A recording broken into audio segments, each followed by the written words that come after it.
Welcome to the April 2021 Earth Day open meeting at the Federal Communications Commission. Madam Secretary, would you please introduce our agenda this morning? Thank you, Madam Chairwoman. Good morning to you and good morning, Commissioners. Morning. For today's meeting, you will hear 7 items for your consideration. First, you will consider a further notice of proposed rulemaking to increase the effectiveness of the National Suicide Prevention Lifeline by proposing to require covered text providers to support text messaging to 988. Second, you will consider a report and order and further notice of proposed rulemaking that would adopt a new spectrum allocation for commercial space launch operations and seek comment on additional allocations and service rules. Third, you will consider a notice of proposed rulemaking that proposes to revise the technical rules for Part 74 low power auxiliary stations, or LPAS devices, to permit a recently developed and more efficient type of wireless microphone system. Fourth, you will consider a third notice of proposed rulemaking to promote public safety by ensuring that 911 call centers and consumers receive timely and useful notification of disruptions to 911 service. Fifth, you will consider an order to conclude the FCC's 800 megahertz rebanding program due to the successful fulfillment of this public safety mandate. Sixth, you will consider a report and order to require clear disclosures for broadcast programming that is sponsored, paid for, or furnished by a foreign government or its representative. Seventh, you will consider an enforcement action. This is your agenda for today. Please note item 7 listed on the Sunshine Notice released April 15th, 2021, and entitled Imposing Application Cap in Upcoming NCFM Filing Window was adopted by the Commission and deleted from today's agenda. The first item on your agenda is entitled Implementation of the National Suicide Hotline Improvement Act of 2018 and will be presented by the Wireline Competition Bureau, and Lisa Hone, Deputy Chief of the Bureau, will give the introduction. Thank you, Madam Secretary. Ms. Hone, please proceed. Good morning, Madam Chairwoman and Commissioners. The Wireline Competition Bureau is pleased to present for your consideration a further notice of proposed rulemaking that would, if adopted, propose to require carriers to support sending text messages to 988, the forthcoming 3-digit dialing code, to call the National Suicide Prevention Lifeline, easing access to life-saving mental health and crisis services. I would like to thank the Bureau team for their hard work, as well as our colleagues in the Consumer and Governmental Affairs Bureau, the Public Safety and Homeland Security Bureau, the Wireless Telecommunications Bureau, the Office of Economics and Analytics, and the Office of General Counsel for their input. I would also like to thank our federal partners at the U.S. Department of Health and Human Services, Substance Abuse and Mental Health Services Administration, and at the United States Department of Veterans Affairs, for their close coordination. Presenting the item today from the Wireline Competition Bureau is Emily Kaditz, Attorney Advisor in the Competition Policy Division. Emily will now present the item. Good morning, Madam Chairwoman and Commissioners. In 2019, 47,511 individuals died by suicide in the United States. Suicide disproportionately impacts various at-risk populations. For instance, suicide is the second most common cause of death among teenagers and young adults. Americans sent an estimated 2.1 trillion text messages in 2019, and text messaging is particularly popular with at-risk groups, including teenagers, young adults, and individuals who are deaf, hard of hearing, deaf-blind, or have speech disabilities. Reaching suicide prevention and mental health crisis intervention services should be easy, intuitive, and available to all. Accordingly, the further notice would propose and seek comment on requiring commercial mobile radio service providers and interconnected text messaging service providers to support text messaging to 988 by routing text messages to 988 to the Lifeline's current 10-digit number 1-800-273-8255 or TALK. The further notice tentatively concludes that Text 988 functionality will greatly improve consumer access to the Lifeline, particularly for at-risk populations. The further notice would propose and see a comment on setting the outer bound of text message formats that covered text providers may be required to transmit. It also would propose limiting covered text providers' obligations to transmit text to 988 to those formats that the Lifeline is capable of receiving. The further notice would also seek comment on and preliminarily propose adopting a uniform implementation deadline for all covered text providers to support text messaging to 988 across the country. Additionally, the further notice seeks comment on all aspects of implementation, including whether and in what circumstances to require covered text providers to send consumers automatic bounce back messages where text to 988 service is unavailable. The Bureau recommends adoption of this further notice and requests editorial privileges extending only to technical and conforming edits. Thank you. Thank you. We will now hear comments from the bench, and we will begin with Commissioner Carr.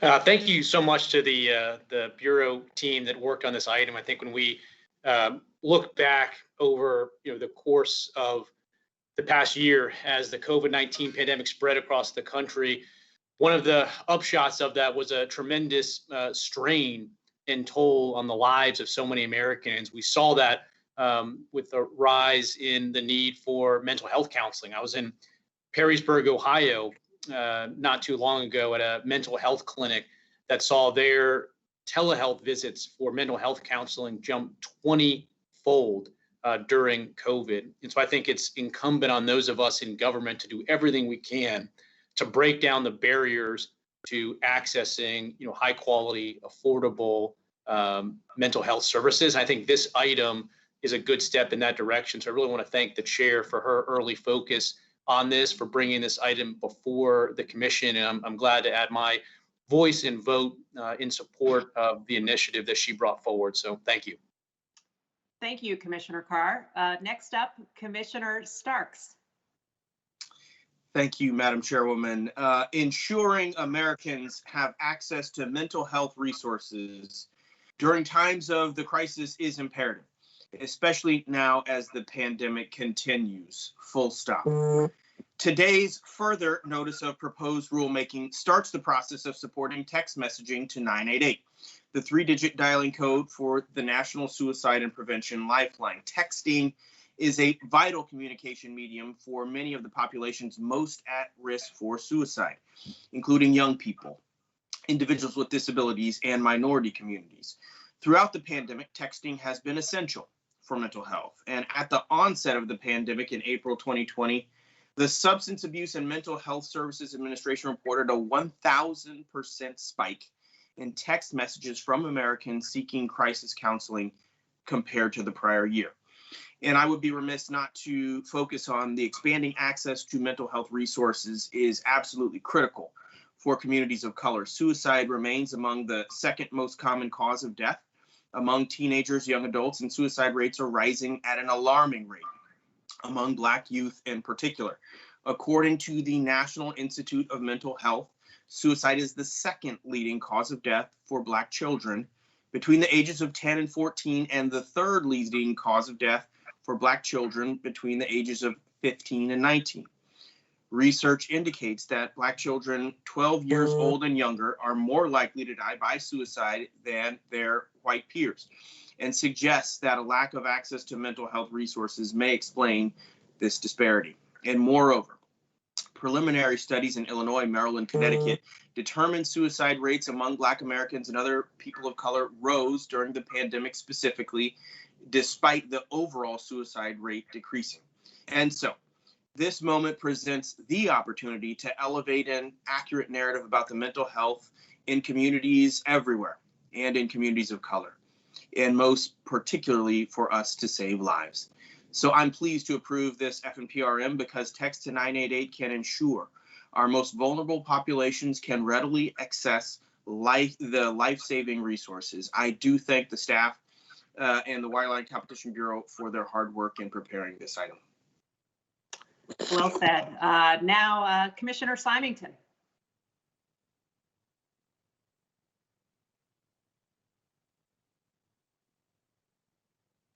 My apologies.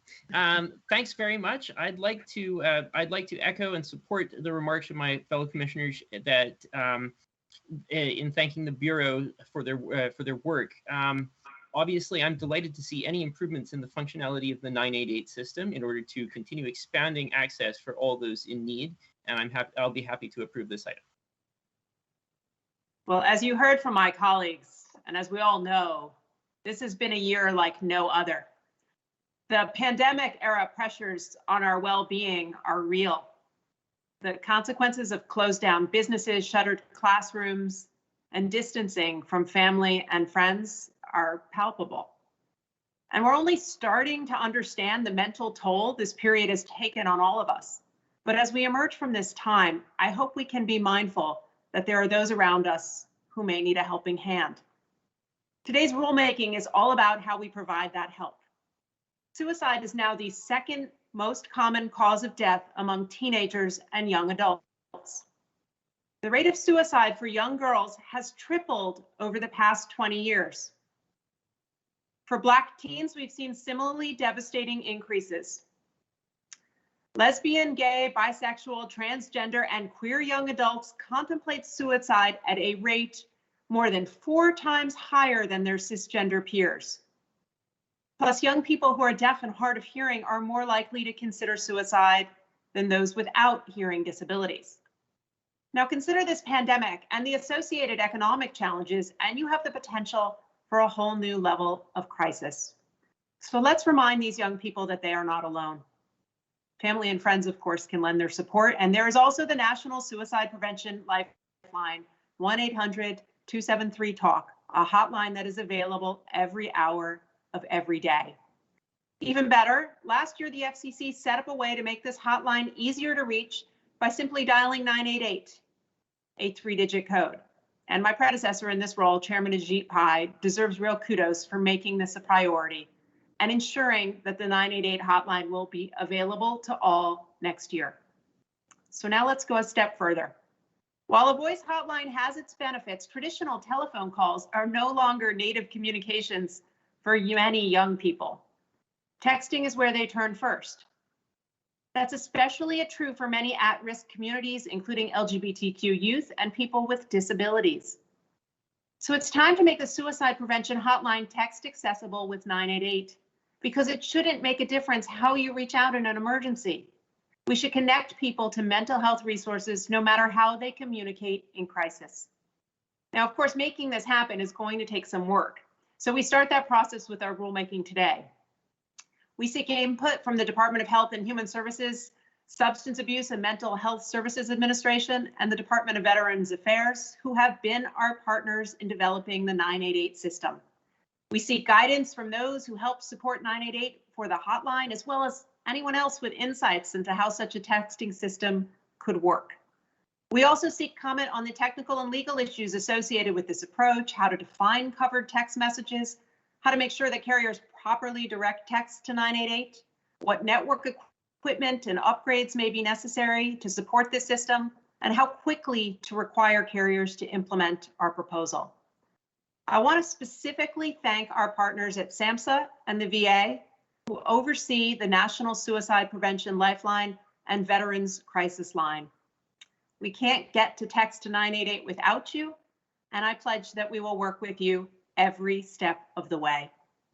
A big thank you also goes to the agency staff who have worked tirelessly on this effort, including Pamela Arlick, Allison Baker, Emily Kaditz, Elizabeth Kuttner, Justin Falb, Jesse Goodwin, Heather Hendrickson, Lisa Hone, Daniel Kahn, Melissa Droller-Kirkle, Chris Monteith, Zachary Ross, and Michelle Slater from the Wireline Competition Bureau.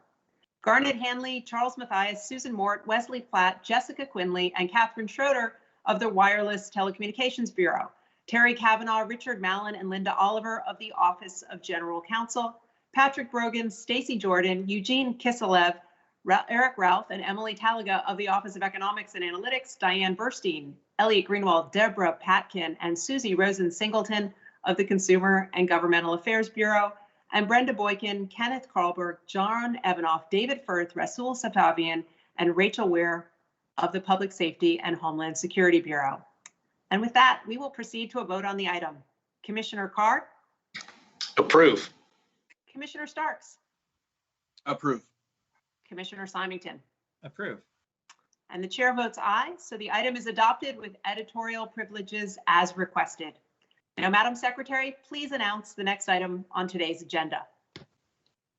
Madam Chairwoman and Commissioners, the second item today, entitled Allocation of Spectrum for Non-Federal Space Launch Operations, amendment of Part 2 of the Commission's rules for federal Earth stations communicating with non-federal fixed satellite service space stations, and federal space station use of the 399.9 to 400.45 megahertz band, will be presented by the Office of Engineering and Technology, and Ron Rapazzi, Acting Chief of the Office, will give the introduction.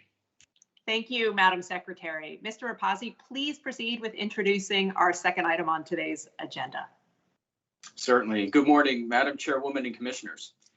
The Office of Engineering and Technology is pleased to present for your consideration a report and order and further notice of proposed rulemaking that seeks to promote development of the U.S. space industry by expanding commercial access to the spectrum needed for space launch operations and by creating new opportunities for federal space operations.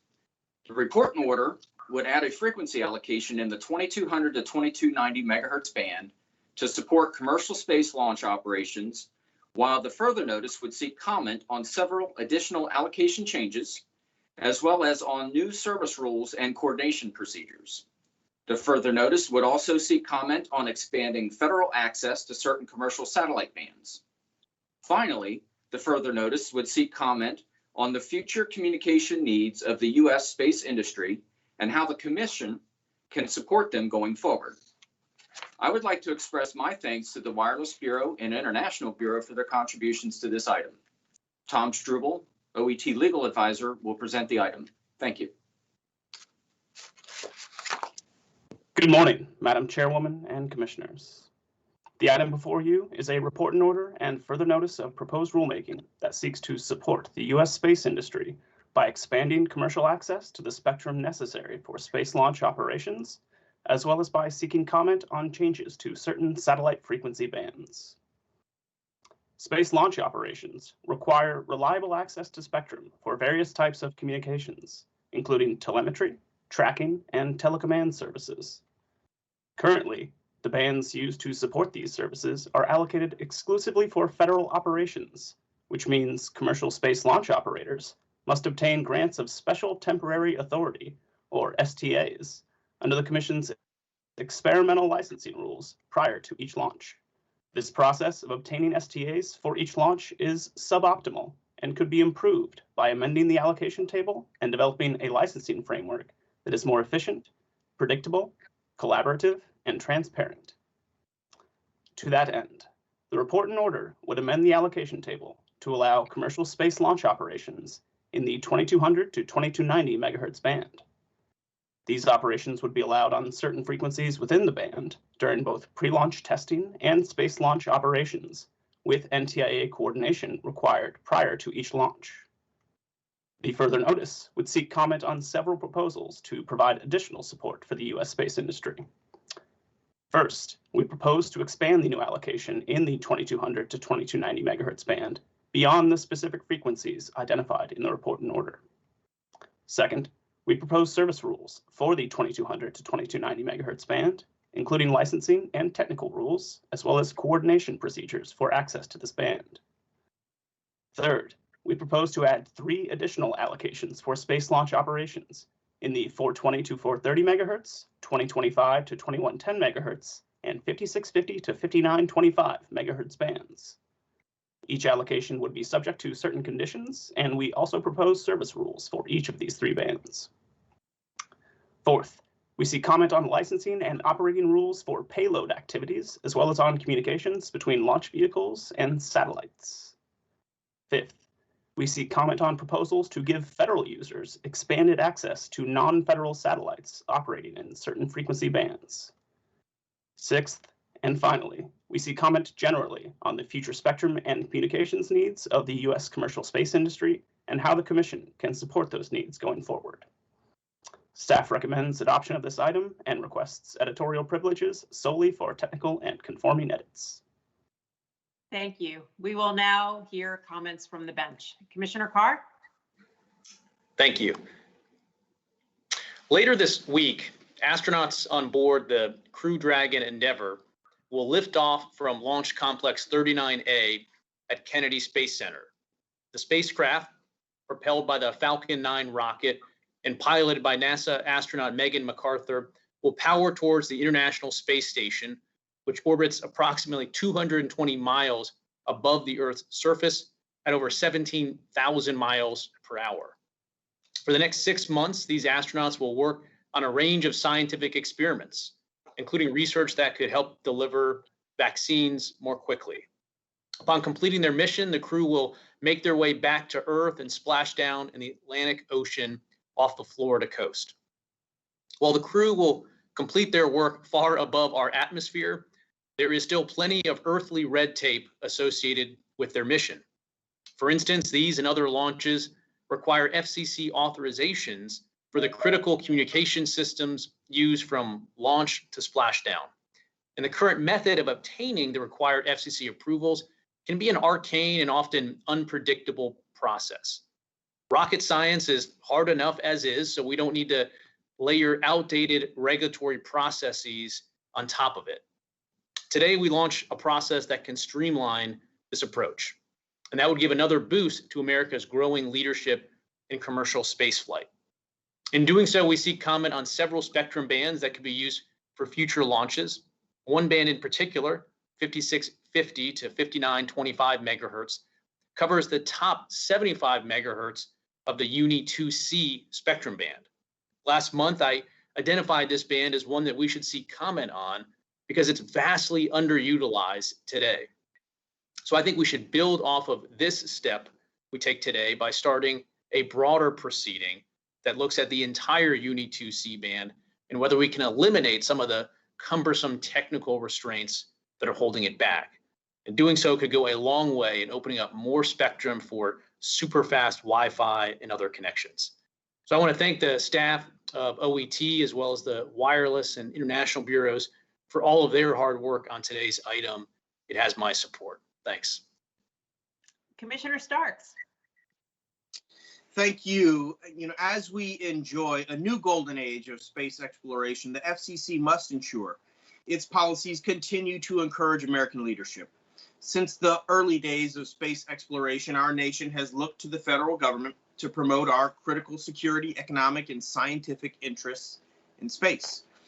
And as we all know, in the last few years, the private sector has assumed an increasingly central role in facilitating our cosmic future. And just last week, NASA selected an American company to build spacecraft that would land astronauts on the moon for the first time in half a century.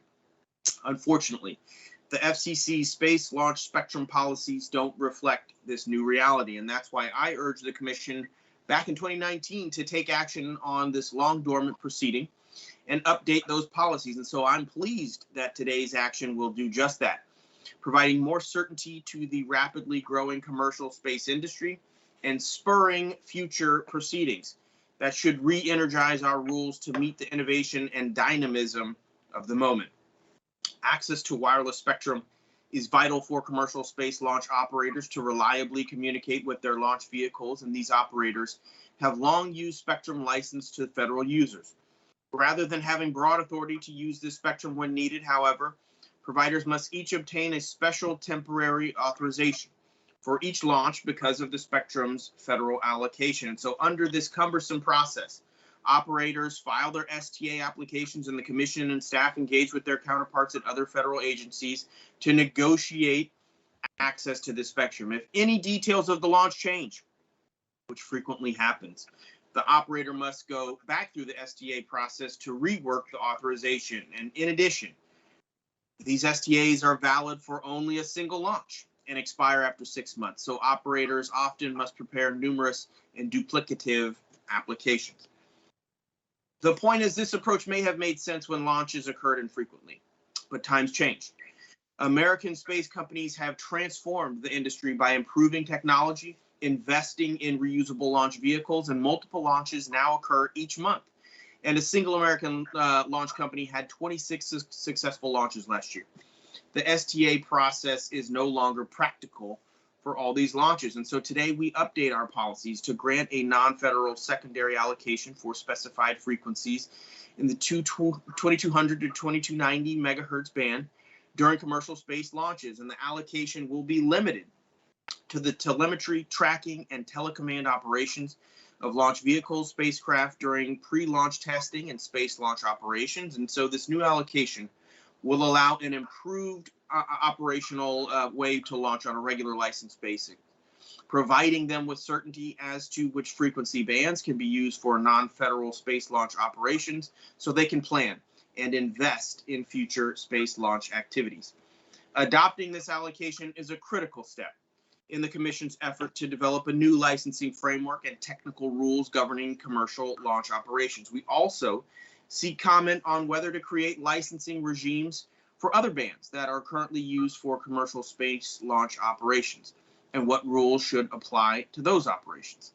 I was pleased that my colleagues agreed with my proposal to modify the original draft to reflect the spectrum used for non-rocket-based launch operations, as well as to seek comment on the commercial space sector's other spectrum needs, including the spectrum requirements for commercial spaceports and post-launch communications. I do strongly encourage commenters to identify the FCC rules that may need to be amended to facilitate better innovation and sustainability in this important industry. We must move forward quickly to ensure the growth of our vibrant commercial space industry, and this new era of spaceflight is still unfolding. Many in this sector see no limits. The Commission must support this blossoming industry and enact policies that ensure American leadership flourishes in the new space race. Thank you for the hard work by the team. Thank you. Commissioner Symington. Thank you. Now is truly an exciting time for the commercial space sector. Before 2012, only vehicles operated by the federal government had ever visited the International Space Station. That year, the SpaceX Dragon was the first commercial vehicle to dock at the station, an event which changed the spaceflight industry's trajectory. The result has been vast growth within the commercial sector, which is allowing for easier access to space than ever before. With this item, we correctly now look to the private sector to help facilitate the continued growth of space exploration and development in the US. Access to radio spectrum is vitally important for the commercial space launch industry to ensure reliable communications with launch vehicles.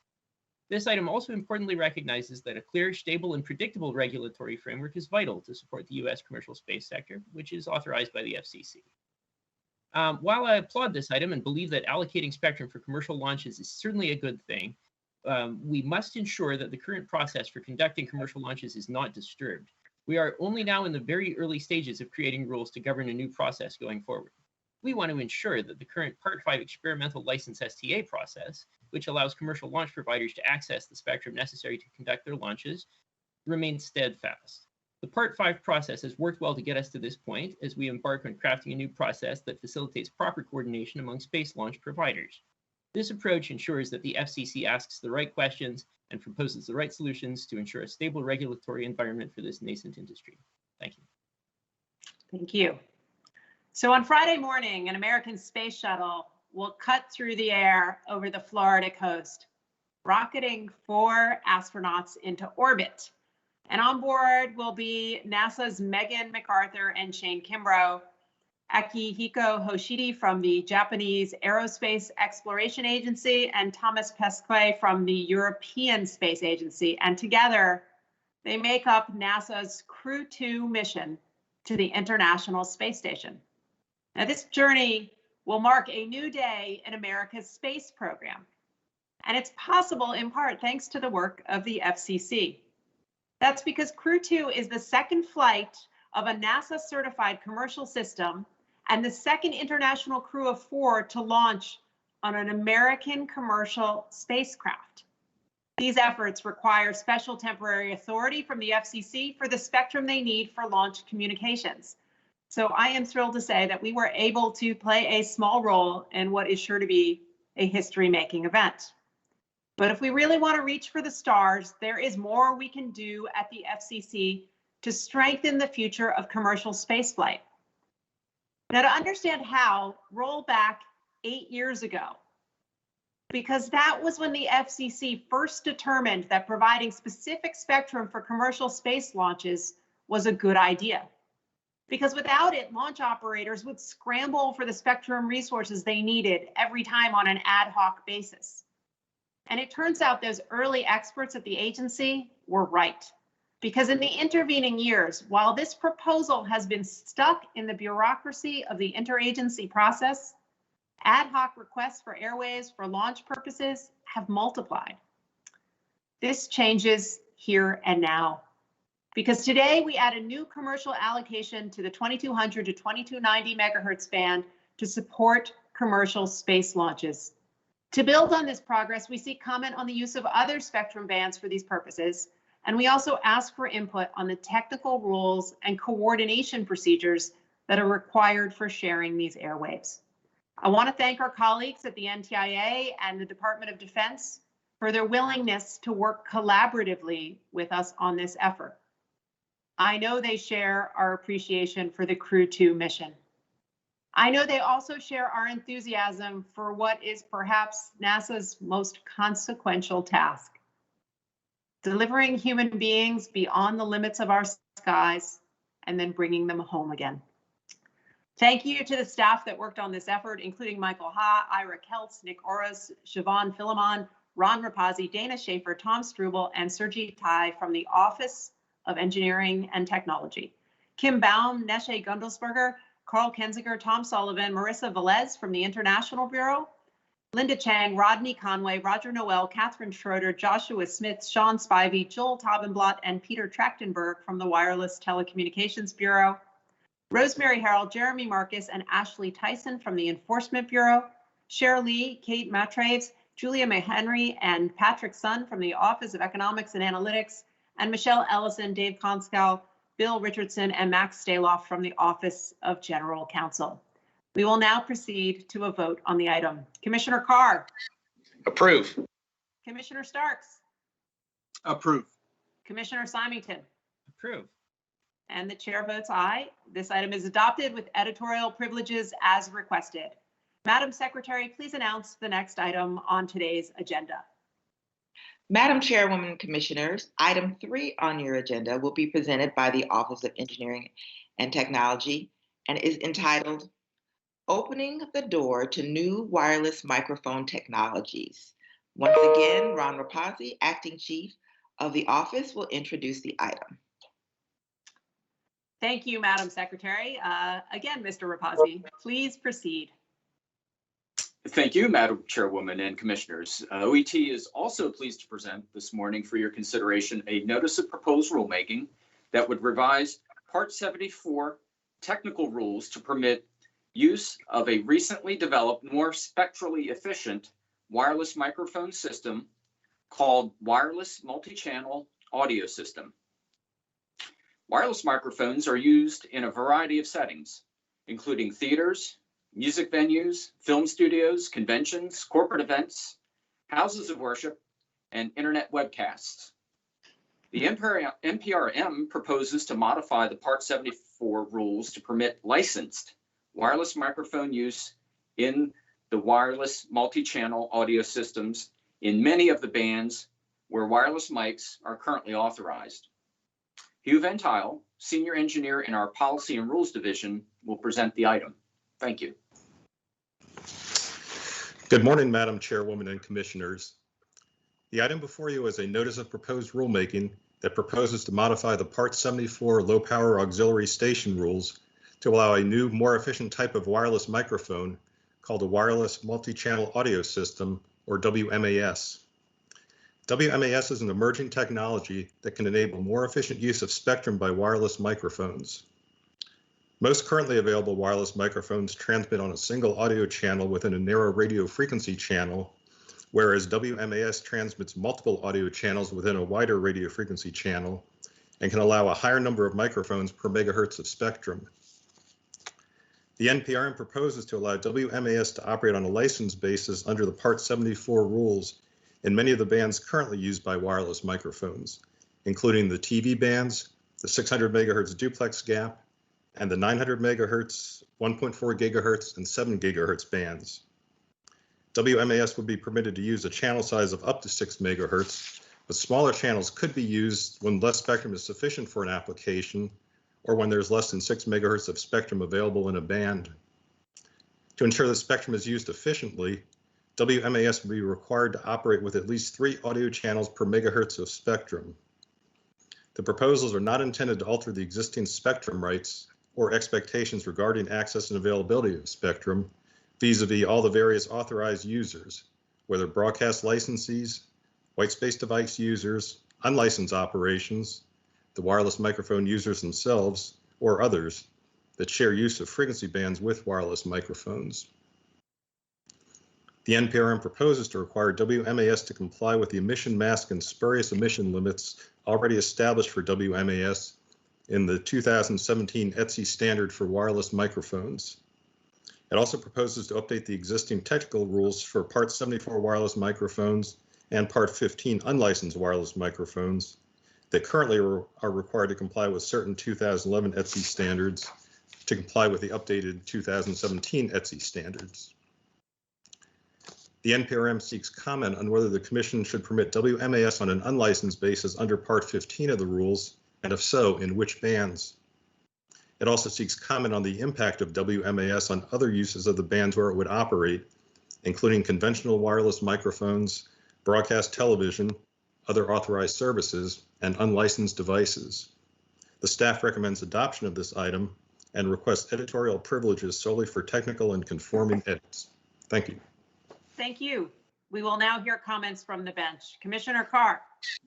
Thank you so much to the Bureau for your work on this item. I support getting this process underway and taking a look if there's opportunity for this new type of wireless mic technology to operate in these different bands. And so thanks to the team for all the work on it. Thanks. Commissioner Starks. Yes, also no formal statement from me, but thank you so much for the hard work on this item. I do look forward to seeing how we can further develop this exciting new technology. Thank you. Commissioner Symington. Thank you. I think today's item asks the right questions about how to revise our Part 74 rules to accommodate the licensing of WMAS microphones. So my thanks to OET, and I look forward to a fulsome record. I appreciate everyone's speed. I'm going to take a little longer. Here we go. Unless you're in video and audio production, the odds are you haven't thought very much about wireless microphones, but they're everywhere. You'll find them in big Broadway productions and in small town theaters.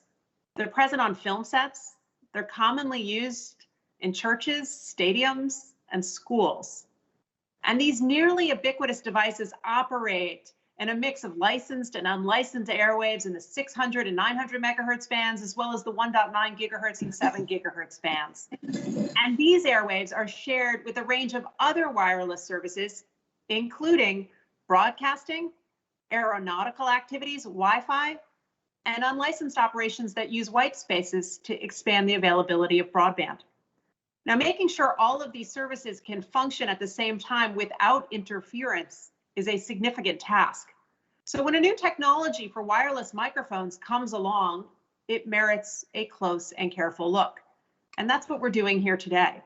We're starting a rulemaking to assess changes needed to our rules to support a new kind of wireless microphone system called wireless multi-channel audio systems, or WMAS.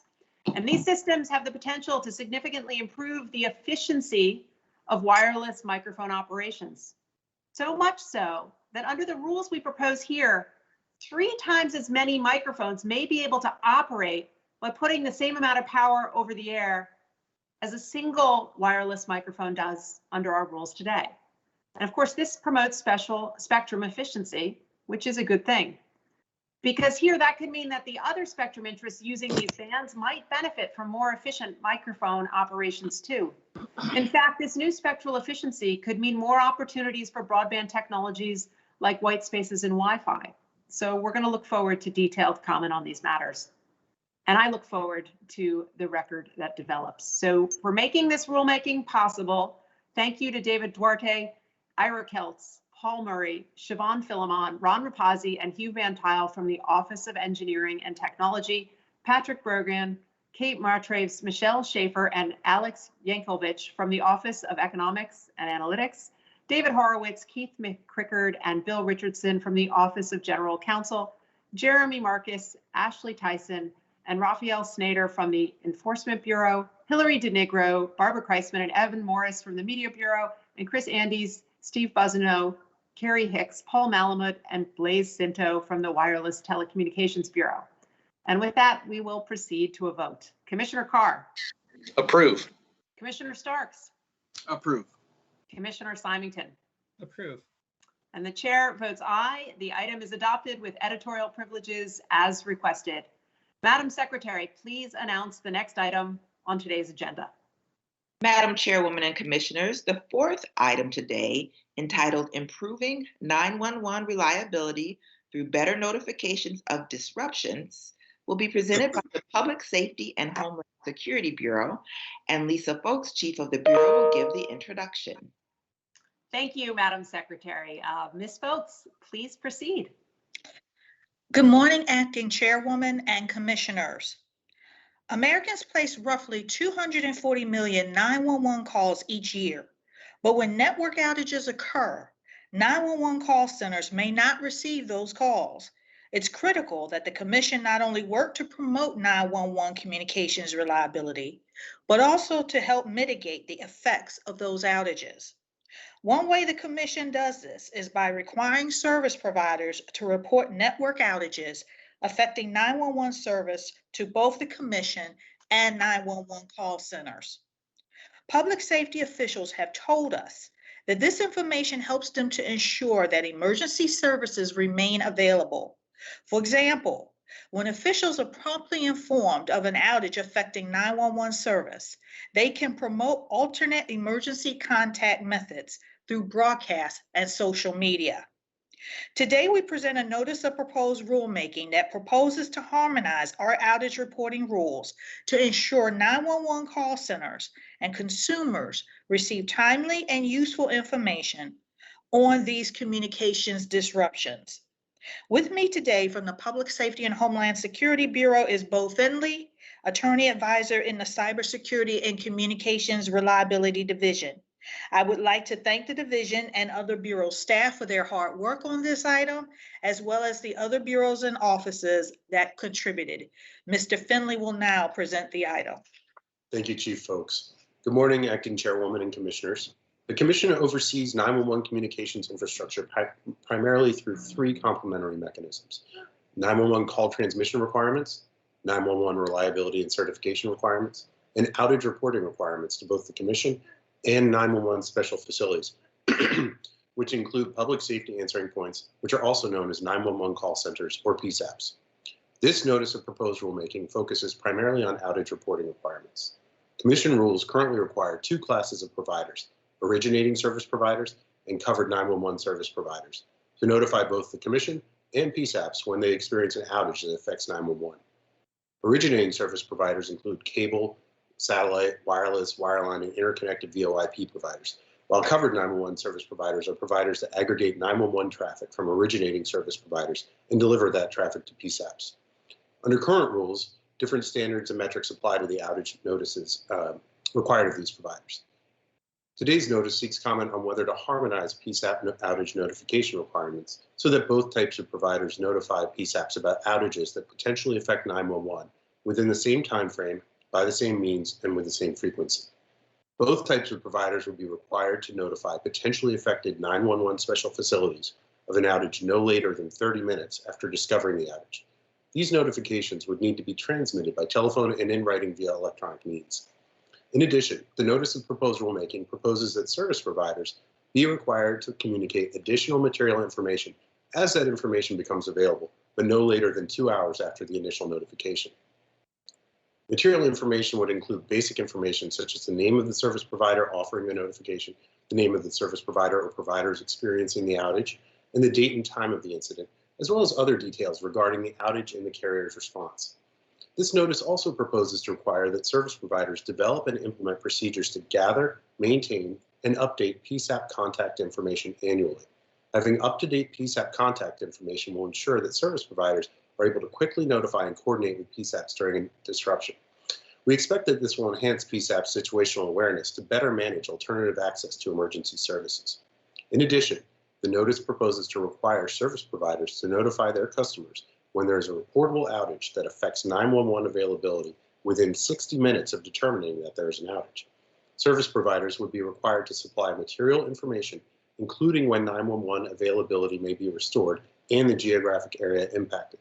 This notification would also include alternative means for the public to reach emergency services, should PSAPs request that such information be included. The Bureau recommends adoption of this notice of proposed rulemaking and requests editorial privileges for technical and conforming edits. Thank you. Thank you.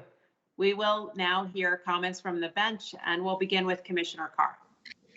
Now, thank you so much to the public safety team for your work on this. Ensuring a robust, resilient, reliable public safety communication system, including obviously access to 911, is one of our paramount duties at the FCC. So again, I want to commend the chair for bringing this forward. As we do so, I hope we continue to bring a broad lens to this proceeding. I think if you look back at some of our decisions over the decades on public safety, we end up focusing on one instance or one disruption or a problem that happened in the past and addressing that. And I'm hoping that the lens that we bring here really lets us look holistically at what do we need going forward to anticipate a range of issues rather than reacting to one or two instances in the past.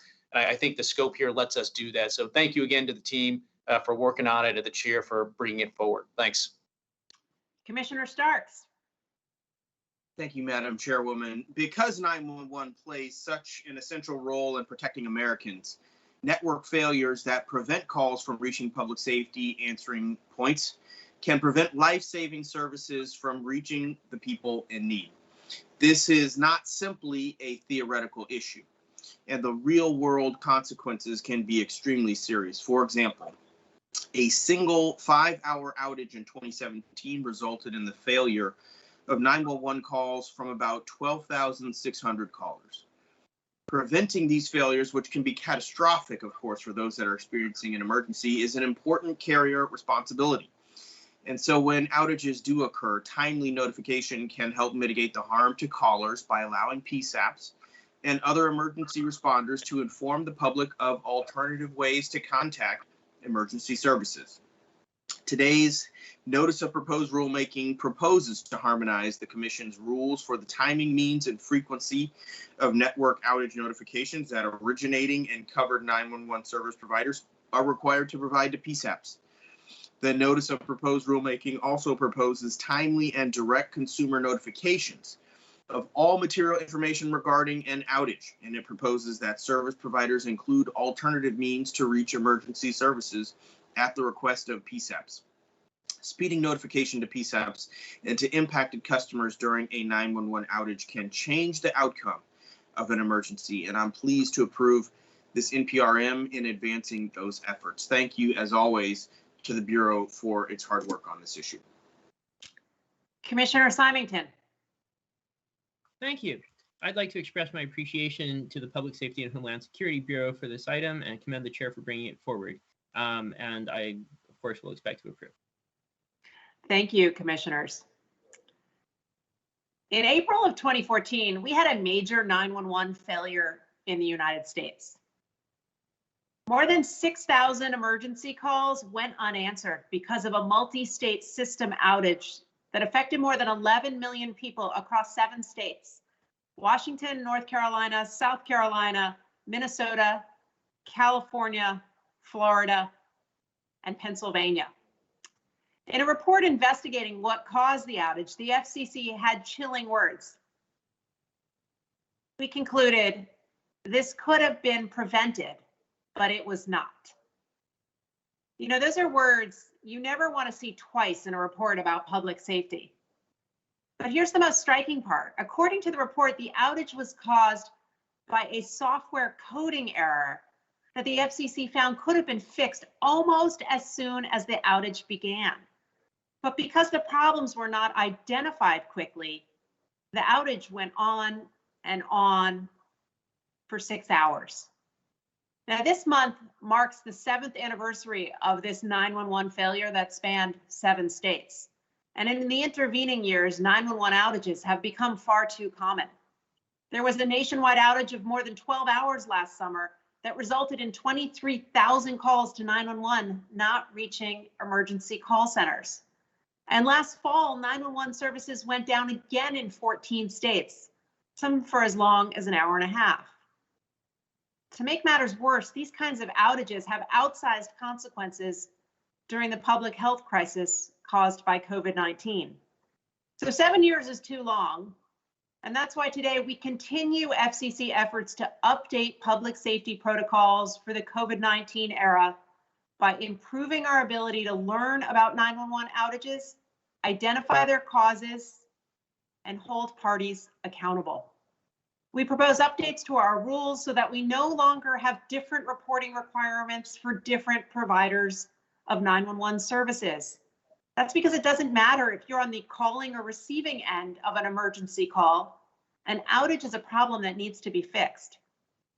In addition to harmonizing reporting, this rulemaking proposes standardizing the information that carriers share with 911 call centers to provide certainty and clarity when public safety needs it most. It also proposes that carriers take steps to notify their customers when there is an outage affecting the availability of 911 services. Now, this is important because when it comes to 911, acting quickly matters. Getting information in a fast and consistent fashion can help restore services, save lives, and prevent outages in the future. These proposals are especially important now because we are on the cusp of change with next generation 911, which will provide new ways of interacting with emergency services and engineering the network that delivers 911 calls. And as this transition takes place, having consistency and transparency in 911 outage reporting nationwide is essential. So a big thank you to the staff that worked on this rulemaking. They include Jay Bennett, Emily Kaditz, Rochelle Cohen, John Evanoff, Bo Finley, David Firth, Jennifer Holtz, Kathleen Hom, Bill Kang, Nikki McGinnis, Erica Olson, Austin Randazzo, Avery Roselle, Jerry Stanshine, Julia Tu, and James Wiley from the Public Safety and Homeland Security Bureau. Patrick Brogan, Ginny Matello, Kate Matraves, Chuck Needy, Emily Talaga, and Alex Yankelovich from the Office of Economics and Analytics, David Horowitz, Joel Rabinowitz, Bill Richardson, and Anjali Singh from the Office of General Counsel, Chris Killian, Joanne Lukanik, Jeremy Marcus, Elizabeth Muma, and Ashley Tyson from the Enforcement Bureau, Aaron Garza, David Saratsky, and Mark Stone from the Consumer and Governmental Affairs Bureau, and last but not least, Jenna Wilkerson and Sanford Williams from the Office of Communications Business Opportunities. We will now proceed to a vote on the item. Commissioner Carr. Approve. Commissioner Starks. Approve. Commissioner Symington. Approve. The chair votes aye. The item is adopted with editorial privileges as requested. Now, Madam Secretary, please announce the next item on today's agenda. Madam Chairwoman and Commissioners, the fifth item today, entitled Improving Public Safety Communications in the 800 Megahertz Band, will be presented by the Public Safety and Homeland Security Bureau. And once again, Lisa Folks, Chief of the Bureau, will give the introduction. Thank you, Madam Secretary, and welcome back, Ms. Folks. Please proceed. Good morning again, Acting Chairwoman and Commissioners. In 2004, the U.S. landed a rover on Mars. The nation's capital was inundated by the 17-year cicadas, and the Philadelphia Eagles won the NFC East for the fourth year in a row. And of course, on a personal note, my son was also born in 2004. 2004 is also the year that the Commission launched the 800 megahertz rebanding program to alleviate interference to first responders and other public safety users in the 800 megahertz band. 17 years later, we have landed another Mars rover. The cicadas will be back next month. And I would rather not talk about the Philadelphia Eagles last season. But I am pleased to say that the rebanding program has fully achieved its objective. Indeed, rebanding has done more than alleviate interference. It has freed up additional spectrum for public safety and critical infrastructure licensees. It has enabled many public safety licensees to upgrade their systems, and it has enhanced public safety interoperability. With the rebranding program now at a successful end, The order before you takes a series of actions to bring the program to its conclusion and to terminate the proceeding. With me today from the Public Safety and Homeland Security Bureau is Michael Wilhelm, Chief of the Bureau's Policy and Licensing Division. Michael has overseen our work on rebanding since the program started, and today's order is a fitting capstone to his distinguished career at the Commission. I would also like to thank the many other staff from the Bureau and throughout the Commission who have worked on rebanding over the years to make this day possible. Now to Mr. Wilhelm. Well, I thank you, Chief folks, for the good words. Good morning, Acting Chairwoman and Commissioners. In presenting this item this morning, I'm going to add some slides to provide context. Way back in 2004, the Commission adopted an order that established the 800 megahertz rebanding program, and it was a program designed to reduce or eliminate interference that was encountered in the band. The order adopted in part a proposal that had been submitted by Sprint's predecessor, Nextel Communications. As this slide shows, the Commission required Sprint to move its cellular network to the upper portion of the band and to relocate public safety licensees to the lower portion of the band.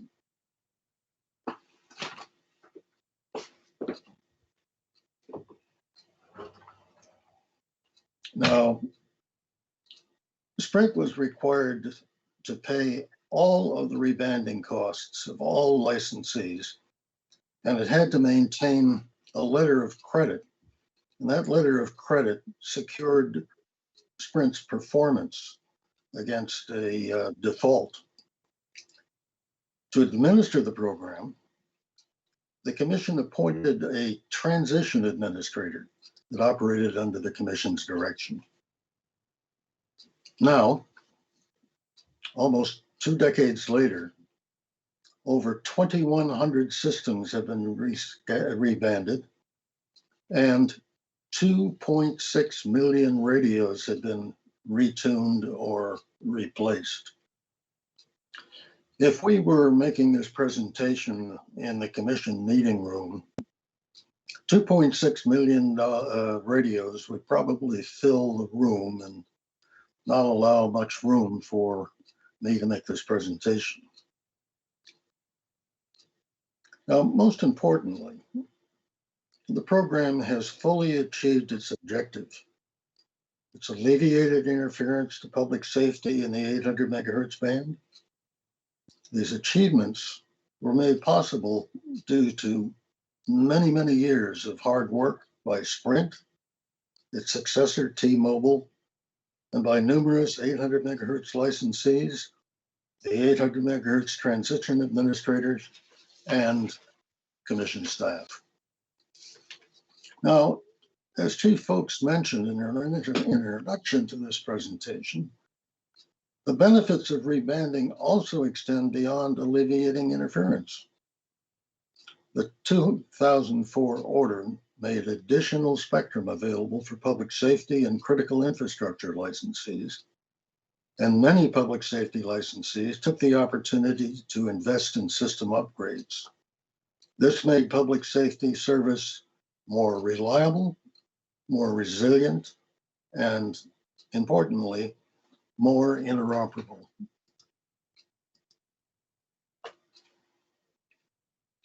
Now, I would like to describe the order that's in front of you today. First of all, it directs the transition administrator to take all actions necessary for program completion and then discontinue its operations. It finds that T-Mobile has fulfilled its rebanding obligations, and we've eliminated the requirement for the letter of credit. It concludes that remaining administrative issues that pertain to 2 licensees can be addressed outside the rebanding program. The order deletes rebanding related rules. It authorized the disposal of records that will no longer be necessary once the program is terminated. And finally, it terminates the proceeding. I'd like to thank the Commission and Bureau leadership, both past and present, who've entrusted to me and to the division's supremely capable staff handling the details of the 800 megahertz rebanding proceeding over the years. Of course, we recommend adoption of this order terminating the 800 megahertz proceeding, and as usual, request editorial privileges for technical and conforming edits. Thank you. Thank you very much. We will now hear comments from the bench. Commissioner Carr. Thank you. I think it's safe to say that all of us in telecom in DC that were around 17 years ago can look back and remember the high-pitched, pesky noise that emerged for which there was no easy or quick solution. It was a nuisance that garnered the attention of both Democrats and Republicans alike in DC. As Chief Folks indicated already, I'm not referring to the interference concerns that motivated the FCC to initiate this rebanding proceeding back in 2004, but to the brood X cicadas that are emerging again, as she pointed out, after a 17-year slumber. Unlike those cicadas, the FCC team that has staffed this proceeding since 2004, they have not enjoyed a whole lot of rest. The staff of the Public Safety and Homeland Security Bureau in particular have worked tirelessly on this important issue to address the interference concerns that plague public safety operations in the 600 megahertz band. I want to congratulate and thank all of you for your efforts to move this proceeding across the finish line. And I'll note that unlike in 2004, when advocates argued that FCC commissioners should be put in jail over the agency's 800 megahertz proceeding, not actually joking if people remember back then, I'm glad that no one at the agency ended up in the pokey over this proceeding. Jokes aside, though, I do want to especially recognize the hard work and devotion of Michael Wilhelm, who, as we saw, is not only the chief of the policy and licensing division of the Public Safety and Homeland Security Bureau. He's also my next door neighbor and good friend. Michael, as many of you know, first joined the commission back in 1997 as an attorney in the then Public Safety and Critical Infrastructure Division of the Wireless Telecommunications Bureau. Since 2004, he has overseen this proceeding and has been a guiding force in the rebanding of the 800 megahertz spectrum. This rebanding process involved the spectral reconfiguration, as we heard, of tens of thousands of base stations owned by more than 2,000 licensees. It presented a myriad of complex issues, but with Michael at the helm, we were able to get it done. Having seen this project through to completion, Michael will be heading off for a very much deserved retirement later this year. So I want to thank you, Michael, for your years of public service at the FCC.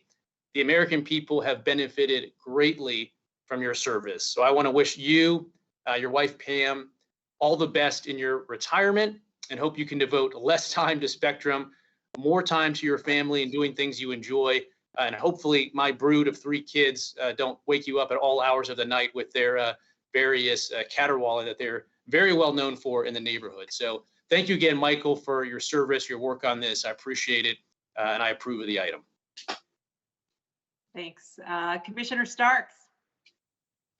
Well, you can't beat those words from a neighbor, and so I'll be brief, which is, you know, when you see an item like this and you see the hard work and the baton that was passed over a number of, administrations, it gives you a very good feeling, and glad that folks are keeping their eye on the ball. And then, of course, Mr. Wilhelm, I would be remiss not to say thank you for your long-serving, dedicated service and attention on so many issues. And Godspeed. Hope you enjoy that well-earned retirement and all the best to you and your family. Commissioner Symington. Thank you. I would like to echo my colleagues in their thanks and congratulations to PSHSB on its lengthy commitment to the incredibly important work that this item represents. At this moment, there's a lot of discussion about what constitutes infrastructure, but I think it's probably correct that extensive spectrum planning in support of public safety constitutes infrastructure. So it might not be the tangible kind, but it's the kind that needs to get done for everything else to mean anything. So I'm greatly appreciative, and of course, I expect to approve. Thank you, commissioners. So I don't have anything on the cicadas or the Philadelphia Eagles, but I can tell you back in 2004, it was a different time for technology. The mobile phone market was dominated by flip phones. The digital television transition was still years away. And at the FCC, and this was exciting, we were laying the groundwork for the very first 3G spectrum auction. In 2004, of course, the agency also began vitally important work to prevent interference on public safety systems from new commercial wireless uses. And that effort, known formally as the 800 megahertz rebanding program, is finally coming to an end. As a result, public safety, critical infrastructure, and other 800 megahertz licensees can operate in a reconfigured band free of the interference that plagued first responders' mission critical communications before the FCC began this process. So as we look to the future of spectrum policy, I'm proud to bring the 800 megahertz rebanding chapter to a close. There are too many people who participated in writing this spectrum history, but I'd be remiss if I didn't take a moment to also recognize Michael Wilhelm for his contribution. He was there at the start in 2004, and he is here at the end in 2021. He deserves a special thank you for his public service, which has made it possible for both first responders and consumers to use these airwaves without interference. We're also grateful to all the other agency staff who helped us with this effort today, including John Evanoff, Lisa Folks, David Firth, Brian Marenko, Roberto Mussenden, and Renee Rowland from the Public Safety and Homeland Security Bureau, Deborah Broderson, David Horowitz, and Bill Richardson from the Office of General Counsel, Emily Talaga from the Office of Economics and Analytics, and Catherine Nevitt, Roger Noel, and Catherine Schroeder from the Wireless Telecommunications Bureau. And with that, we will proceed to a vote on the item. Commissioner Carr.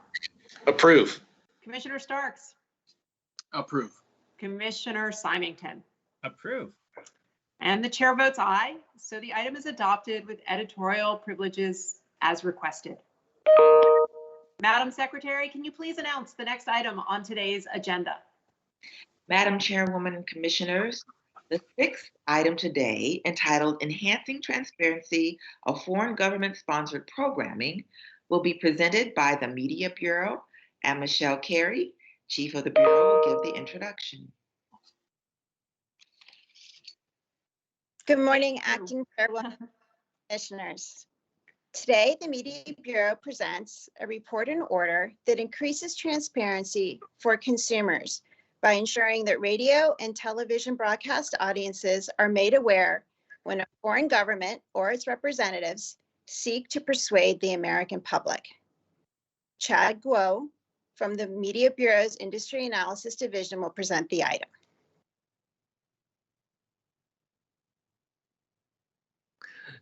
Good morning, Acting Chairwoman and Commissioners. We present to you this report and order, which supplements the Commission's existing sponsorship identification requirements to ensure clear disclosure when a foreign government is airing programming on U.S. broadcast stations pursuant to leasing agreements. Now, although existing U.S. law restricts foreign governments and their representatives from holding a broadcast license directly, we are aware of increasing instances where such foreign governmental entities contract with the licensee of a broadcast station to air programming of the foreign entity's choosing without clearly disclosing the true source of the programming. The Commission's existing sponsorship identification requirements, which have been in place for over 6 decades, do not provide specific guidance on how to identify and disclose foreign government source programming. With this order, where a program aired under a leasing agreement is sponsored, paid for, or furnished by an entity or individual that is a foreign government, foreign political party, an agent acting on behalf of these entities in the U.S., or a U.S.-based foreign media outlet. A disclosure will be necessary at the time of broadcast. To ensure transparency about the source of the programming, the disclosure will use standardized language and format to identify the specific foreign entity and government involved, and will be aired at the beginning and end of the broadcast, and no less frequently than every 60 minutes for broadcasts that are over an hour in duration. To aid broadcasters and their lessees, the order uses existing definitions, statutes, and determinations by the U.S. government to define what is a foreign governmental entity. The order also explains how broadcasters may fulfill their statutory obligation to exercise reasonable diligence to determine if a disclosure is required. Lastly, the order adopts a requirement that stations place copies of the foreign sponsorship identification disclosures and programs in their online public inspection files. The Media Bureau recommends that the Commission adopt the report and order and requests editorial privileges to make any necessary technical or conforming edits. Thank you. Thank you. We will now hear comments from the bench. We'll begin with Commissioner Carr. Thank you so much to the staff for all of your work on this. Thank you to my colleagues as well for working with me to further target this item. We'll be supporting it, and thanks to the chair for bringing it forward. Thanks. Commissioner Starks. Yes, thank you, Madam Chairwoman. As early as 2017, stories began to surface about programming from foreign state-controlled media being aired on U.S. broadcast stations in cities like Kansas City and Washington, D.C. And as reports increased about the use of leasing agreements to broadcast foreign government programming without disclosing the source of that programming, I became alarmed. It appeared that fundamental notions of transparency, core to our regulations in this space, were being disregarded, resulting in audiences failing to know who was speaking to them. And so I joined several other voices in calling for an investigation and, if necessary, regulatory action to ensure that our sponsorship ID rules require source identification when programming on U.S. airwaves is provided or paid for by a foreign governmental entity. The fact of the matter is that these sponsorship ID rules were last updated in 1963. And so I'm pleased with today's modern update, as this item closes identified loopholes that have allowed foreign government-sponsored programming to reach American audiences without knowing the true source of its origin. The public has a right to know the identity of those using public airwaves to inform, persuade, or solicit support. Otherwise, the public is missing that crucial piece of the puzzle that informs their decision-making and helps in assessing the truth of what they see and hear. And so the rules we adopt today require broadcasters to make specific disclosures at reasonable intervals when airing material provided or sponsored by a foreign governmental entity is pursuant to a leasing agreement. And by narrowing the scope to leasing agreements, we focus this action to the known sources of unattributed programming. The rules are also reasonably tailored to minimize the burden on broadcast licensees. Given the stakes, we aim to ensure that all foreign government-sponsored broadcasts are properly identified as such, and it's reasonable to require every licensee that leases airtime under the circumstances described herein to exercise that reasonable diligence by independently determining whether a foreign government is the source of a leased programming. More than anything, we want to thank the Commission and staff for their hard work and very thoughtful work on this important item. Thanks. Commissioner Symington. Thank you. I would also like to thank the staff for their dedicated and very thoughtful work on this item, and no further comments. Well, thank you, commissioners. Today, the FCC requires disclosure when foreign governments and their agents lease time to broadcast contents on airwaves in the United States. The principle that the public has a right to know the identity of those who solicit their support is fundamental, and it's a long-standing tenet of broadcasting. In fact, the Communications Act requires that programming for which any money, service, or other valuable consideration is directly or indirectly paid shall at the time of broadcast be announced as paid for by such person. The Communications Act also prohibits foreign governments from obtaining a broadcast license. Still, we know that foreign entities are purchasing time on broadcast stations in markets across the country, including Chinese government-sponsored programming and Russian government-sponsored programming right here in our nation's capital. This is not a strictly recent phenomenon. During the last several years, press reports about the presence of this programming have multiplied.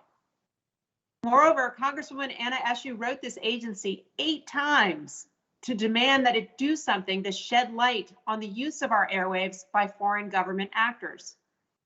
Today's decision is a testament to her perseverance. It is also a statement about our national security and the preservation of our democratic values. So going forward, when a broadcaster leases a portion of their airwaves, all they have to do is ask lessees if they or their programming are from a foreign government entity. And if the answer is yes, a sponsorship identification will need to be placed on air and documented in the station's existing public file. If the answer is no, a broadcaster will need to independently verify the lessee using the Foreign Agent Registration Act website from the Department of Justice and the FCC's semi-annual foreign media outlet reports. This is simple. It's about transparency. It's consistent with the law. And I want to thank my colleagues for their contributions to this effort. I also want to thank the staff for their work, including Michelle Carey, Sarah Whitesell, Brendan Holland, Rita Cookmeyer, Chad Guo, and Julie Saulnier from the Media Bureau, Susan Aaron and David Konskow from the Office of General Counsel, Olga Madruga-Forty and Brandon Moss from the International Bureau, Jeff G., Chris Sova and Philip Rosario from the Enforcement Bureau, and Belford Lawson from the Office of Communications Business Opportunities. We will proceed now to a vote on the item. Commissioner Carr. Approve. Commissioner Starks. Approve. Commissioner Symington. Approve. And the chair votes aye, so the item is adopted with editorial privileges as requested. Madam Secretary, please announce the next item on today's agenda. Madam Chairwoman and Commissioners, last on your agenda, item 7, is an enforcement action for your consideration. The item will be presented by the Enforcement Bureau. Rosemary Harrell, Chief of the Bureau, will introduce the item. Thank you, Madam Secretary. Because this order is an enforcement-related matter, we are again going to switch the order up just slightly, as the Commission has done in the past cases that involve the presentation of a forfeiture order at an open meeting. And as with all open meeting items, the Bureau circulated this item to every commissioner at least 3 weeks ago. But there is a longstanding practice at the agency that we do not publicly disclose the target of an enforcement action unless and until the Commission decides to take that action. So for this item, that means that the agency formally votes on the item, then here's a brief presentation from the Bureau before proceeding to any statements that the commissioners may have. This process ensures that the target will not be publicly disclosed until the FCC has voted to take action. So we are following that precedent here, and we will now proceed directly to a vote on the item.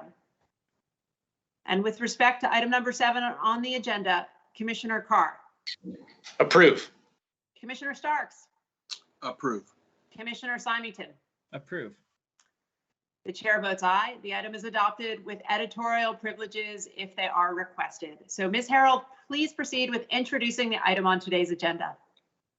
Thank you, Madam Chairwoman and Commissioners, for your consideration and your votes on today's item, the forfeiture order against Telus Circuit Network Corporation. Presenting with me is Michael Epstein, Special Counsel in the Telecommunications Consumers Division. I'd also like to thank Phil Rosario, Deputy Bureau Chief, Christy Thompson, Chief of the Telecommunications Consumers Division, Shana Yates, Deputy Division Chief, Latasha Middleton, Analyst, Ashley Tyson and Shannon Lipp, Legal Advisors, and David Marks of the Field Division for their work on this investigation. We also thank our colleagues that are now in CGB or the ones in the Office of General Counsel for their invaluable support. Mike will now present the item. Thank you, Rosemary. Good morning, Madam Chairwoman and Commissioners. This forfeiture order finds that Telus Circuit engaged in slamming, which is switching consumers from their preferred telecommunications carrier without permission, and cramming, placing unauthorized charges on those consumers' bills. These actions harmed elderly and infirm consumers who, in some cases, were left without telephone service for extended periods of time while the company refused to reinstate service until its unauthorized charges were paid in full. The Enforcement Bureau's investigation into Telus Circuit was prompted by consumer complaints filed with the Commission, the Better Business Bureau, state regulatory agencies, and the Federal Trade Commission. Consumers complained that the company deceptively marketed its services, including by falsely claiming that its telemarketing calls were from the consumer's current carrier. Following such calls, the company switched consumers' local and long-distance service providers and added unauthorized charges to consumers' bills. In some cases, after slamming and cramming its victims, Telus Circuit apparently disconnected their service after not receiving payment for the unauthorized charges. In 2018, the Commission issued a notice of apparent liability that proposed a monetary forfeiture for these unlawful practices.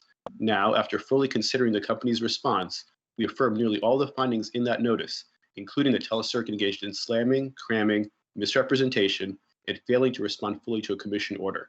Today's forfeiture order would therefore impose a penalty of $4,145,000 against the company. For these reasons and the additional detail laid out in the forfeiture order, the Enforcement Bureau appreciates the Commission's adoption of this item and the grant of editorial privileges. Thank you. Thank you. We will now hear comments from the bench. Commissioner Carr. Thank you. No separate statement from me. Really appreciate the diligence and hard work of the Bureau on this one. Thank you for your work. Commissioner Starks. Yes, I do have a longer statement that I'll submit for the record. But I would say that while even one instance of slamming and cramming, of course, would be intolerable, the repeated nature of Telus Circuit's predatory behavior here makes its actions particularly egregious, and the consumer complaints here show the extent of the impact felt by these unsuspecting individuals. And so this type of conduct just simply won't stand. So thank you to EB for the hard work. Commissioner Symington. Thank you. Slamming and cramming are obviously abusive tactics that harm vulnerable consumers. So when the Commission determines that a company is engaged in these practices, it will act accordingly. My thanks to the Enforcement Bureau for their dedicated work on this item. Thank you, Commissioners. Look, this one was an especially ugly scam. It involved a company, Telus Circuit, that hired telemarketers to call consumers with a really deceptive sales pitch. They suggested they were reaching out on behalf of a consumer's existing communications carrier and then use that lie to switch the consumer's phone service and saddle them with all kinds of unauthorized charges on their bills. They targeted senior citizens and people with health conditions. And then when the victims did not pay up and compensate Telus Circuit for these unauthorized charges, the company would go so far as to even try to disconnect the consumer's phone service. This is not right. It violates the Communications Act. So today we hold this company accountable for its mistreatment of consumers. And to anyone else using our nation's phone systems to perpetuate this kind of scam, take note, because our efforts won't stop here. Thank you to those who worked on this, including Michael Epstein, Rosemary Harold, Shannon Lipt, David Marks, Letitia Middleton, Phil Rosario, Christy Thompson, and Shanna Yates from the Enforcement Bureau, Michael Carlson, Terry Kavanaugh, Richard Mallon, and Bill Richardson from the Office of General Counsel, and Alex Hernandez, Eric McMahon, and Mika Sabir from the Consumer and Governmental Affairs Bureau. And with that, that brings us to an end of the official items on our Earth Day open meeting in April. It is also, I should acknowledge, the 10th anniversary of Girls in ICT Day, and I am looking forward to joining the Federal Communications Bar Association later today to celebrate that. Would any of my colleagues like to make announcements? Commissioner Carr? I do have one, thanks. Announcement that we've already released publicly, but it's the first open meeting since she joined the office. I wanted to take a moment to recognize Danielle Thuman, who recently joined my office as a legal advisor. She most recently served as an associate in the Washington, D.C. office of Wilkinson Barker Knauer, where her practice areas covered a wide range of telecom matters. Like myself, she is an alum of Catholic University Columbus School of Law, where she graduated cum laude with a certificate from the Law and Technology Institute. She was also an associate editor of the Catholic University Law Review. Before that, she went to the University of Virginia for undergrad, and she graduated after 3 years with a BA in Foreign Affairs. She's a proud Wahoo, I'm told, at least by these bullet points, even when they get knocked out of the NCAA basketball tournament during the first round, sadly. She's co-chair of the FCBA Moot Court Committee. She's served on the Federalist Society Executive Committee, their telecom practice group, and she's a former alumni president of our Law School Telecom Institute's Alumni Association. Danielle was born and raised in Southwest Virginia, also my home, Virginia, Bedford County in particular in her case, and she enjoys spending time outdoors, running, swimming, and playing with her 2 dogs. So the old 8th floor, new 10th floor, I think has a lot of dog activity going on in this post-pandemic world. But many thanks to Danielle for her decision to enter public service. I really appreciate it. She's hit the ground running. She's really been an outstanding telecom star before coming into government, and we expect really great things from her here as well. So thanks very much, Danielle. Thank you. Any announcements, Commissioner Starks? Yes, and of course, look forward to working with Danielle, Commissioner Carr. I'd like to take a brief moment to thank my interns this semester who've worked very hard and have been a tremendous help to my office, to me throughout the semester. And as always, these young people truly help me punch above my weight.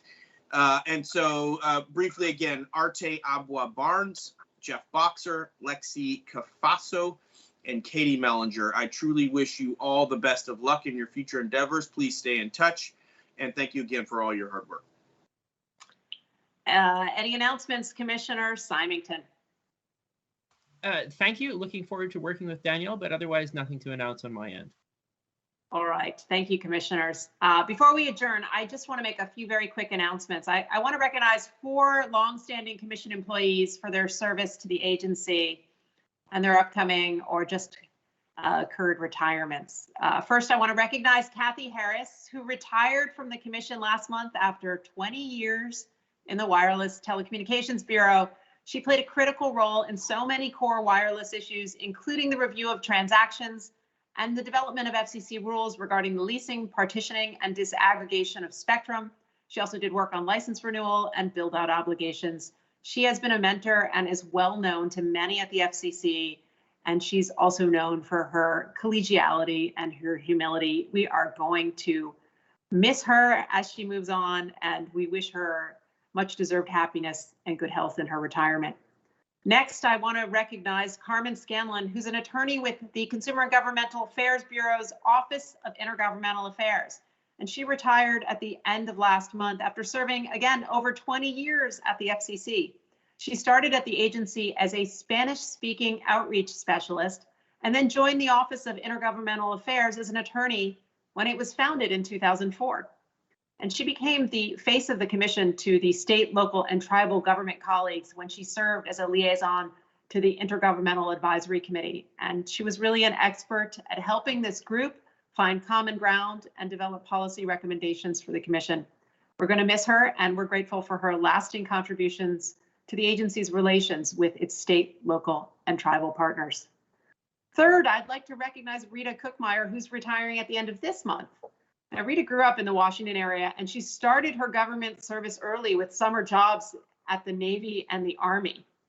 And then she had, after pit stops at the Civil Service Commission, Department of Agriculture, and Department of Commerce, she came home and she joined the Federal Communications Commission, and she started in what was then the Common Carrier Bureau in 1994.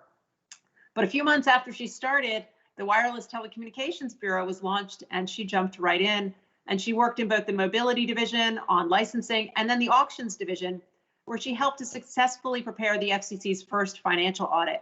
She'd later joined the FCC's IT team as a program manager before returning to the auctions division, where she was really instrumental in helping develop the FCC's first reverse auction. And I think this fact is interesting. When she first started in the auctions division, she was the only professional project manager we had.